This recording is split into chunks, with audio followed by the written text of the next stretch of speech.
Assalamualaikum warahmatullahi wabarakatuh. Waalaikumsalam. Hadirin yang dirahmati oleh Allah Subhanahu wa taala, kembali lagi dan lagi kita dengarkan beberapa firman-firman Allah dan hadis-hadis baginda Nabi sallallahu alaihi wasallam.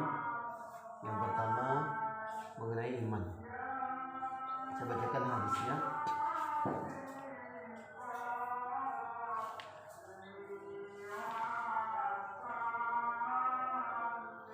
An Anas radhiyallahu anhu anna Rasulullah sallallahu alaihi wasallam qala la taqumus sa'ah hatta la yuqalu fil ardi Allah Allah wa fi riwayatin la taqumus sa'atu ala ahadin yaqulu Allah Allah rawahu Muslim. Diriwayatkan dari Anas radhiyallahu an bahwasanya Rasulullah sallallahu alaihi wasallam bersabda, tidak akan terjadi hari kiamat sampai di atas permukaan bumi tidak diucapkan lagi kalimat Allah Allah. Dalam riwayat lain dikatakan akan terjadi hari kiamat pada orang yang mengucapkan, tidak akan terjadi hari kiamat pada orang yang mengucapkan Allah Allah. Hadis riwayat Muslim. Nah, ini penting, kalau sudah tidak ada orang yang zikir yang mengucapkan Allah di atas dunia ini, baru dunia ini akan dihancurkan oleh Allah Subhanahu wa taala. Tinggal orang-orang yang mungkar mangkir saja di atas dunia. Nah, ini adalah kita jaga iman kita. Setelah sholat sudah tadi, kemudian ilmu ma'al zikir. Ini keuntungan fadilah kita zikir, ingat kepada Allah Subhanahu wa taala. An Anas radhiyallahu anhu an Nabi sallallahu alaihi wasallam qala man zakarallahu fafadat aynahu min khasyatillah hatta yusibal ard min dumu'ihi lam yu'adzibuhu Allah ta'ala yaumal qiyamah. Rawahul Hakim. Diriwayatkan dari Anas bin Malik radhiyallahu an bahwasanya Nabi sallallahu alaihi wasallam bersabda, barang siapa berzikir kepada Allah lalu air matanya berlinangan karena takut kepada Allah sampai-sampai air matanya jatuh ke tanah, niscaya Allah Subhanahu wa taala tidak akan mengazabnya pada hari kiamat. Hadis riwayat Hakim. Ini karena dia terharu menyesali dosa-dosanya sampai-sampai berlinangan air matanya karena kedekatannya, ketakutannya kepada Allah Subhanahu wa taala. Bulu romanya berdiri, gemetar dia, rasa takutnya, harap pertolongan kepada Allah. Nah, ini menandakan doanya ini diterima, dikabulkan. Ini adalah kita ingat kepada Allah Subhanahu wa taala. Insyaallah niat amal sampaikan. Kemudian lanjut mengenai hadis ikramul muslimin, memuliakan sesama saudara muslim. An Huzailin rahimahullahu qala jaa Sa'dun radhiyallahu anhu fawaqafa ala babin nabiy sallallahu alaihi wasallam yasta'zinu faqama mustaqbil al-babi faqala lahu an-nabiy sallallahu alaihi wasallam hakadha anka aw hakadha fa innama al-istizanu minan nazar. Rawahu Abu Daud. Dari Huzail rahimahullah, ia berkata, Sa'd datang dan berhenti di dekat pintu rumah Nabi sallallahu alaihi wasallam. Ia berdiri menghadap ke pintu, maka Nabi sallallahu alaihi wasallam bersabda, pindahlah ke sebelah sini kanan kamu atau ke sebelah kiri. Sesungguhnya minta izin itu disyariatkan karena untuk menjaga pandangan. Hadis riwayat Abu Daud. Nah, ini adab ketika kita bertamu, jangan langsung berdiri di depan pintu karena kelihatan aurat rumah.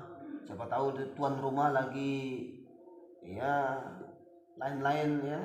Jadi itu tidak boleh. Kita harus bertamu ketuk pintu, subhanallah walhamdulillah, assalamualaikum ya. Lagi kalau ada tuan rumah, kita berdiri di samping kiri kanan pintu untuk menunggu apakah ada tuan rumah atau tidak ada. Ini adab ketika kita bertamu. Jangan kita langsung nyelonong masuk tanpa diperintahkan untuk masuk atau tanpa mengucapkan salam. Ini fadilah atau keuntungan daripada kita menjaga hak-hak sesama saudara muslim. Sudah niat amal sampaikan. Kemudian fadilah menyampaikan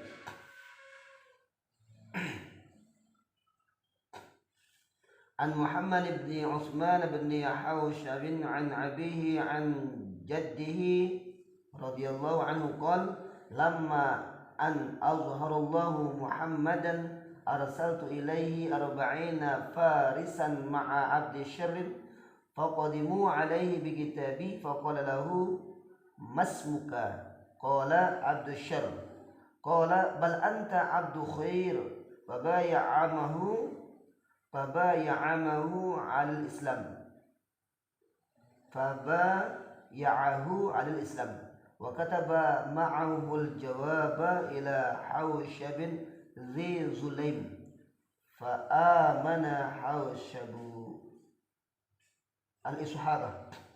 Dari Muhammad bin Utsman bin Hawshab dari ayahnya dari kakeknya radhiyallahu anhu berkata, ketika Allah Subhanahu wa taala telah memenangkan Muhammad, aku mengirim kepada kalian 40 penunggang kuda bersama Abu Syar.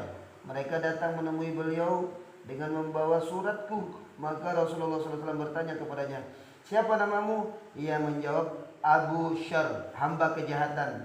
Beliau SAW bersabda, bukan, engkau adalah Abu Khair, hamba kebaikan. Lalu kalian membaiatnya kepada Islam. Beliau menulis surat jawaban dan mengirimkannya kepada Hawshab zi Zulaim. Lalu Hawshab beriman kepada Allah. Ini dijelaskan dalam kitab Al-Ishabah, kisah-kisah para sahabat. Ini pentingnya kita dakwah, menyampaikan. Yang terakhir yaitu keuntungan daripada kita menjauhi perkara yang sia-sia.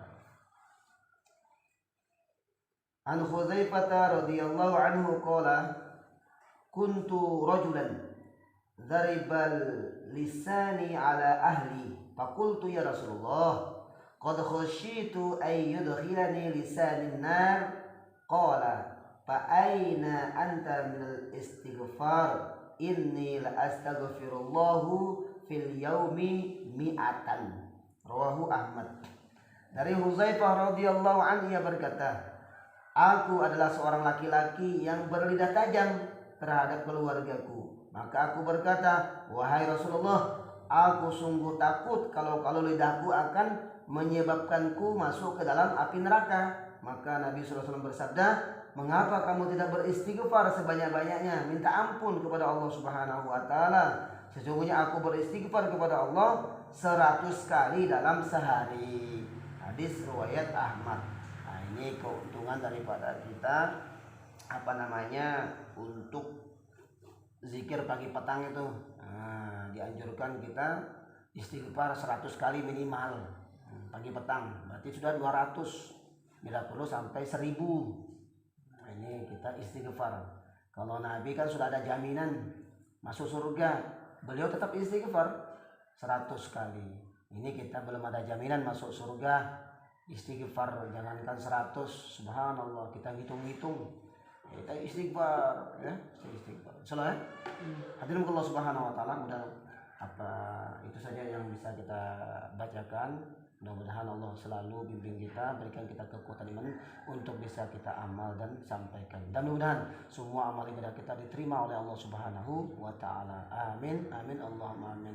Untuk lebih sempurnanya majelis ini kita tutup dengan doa kifarah majelis. Dan mudah-mudahan bermanfaat bagi kita semua. Amin Allahumma amin. Subhanallah wa bihamdihi, subhanakallahumma wa bihamdika, asyhadu an la ilaha illa anta astaghfiruka wa atubu ilaik. Assalamualaikum warahmatullahi wabarakatuh.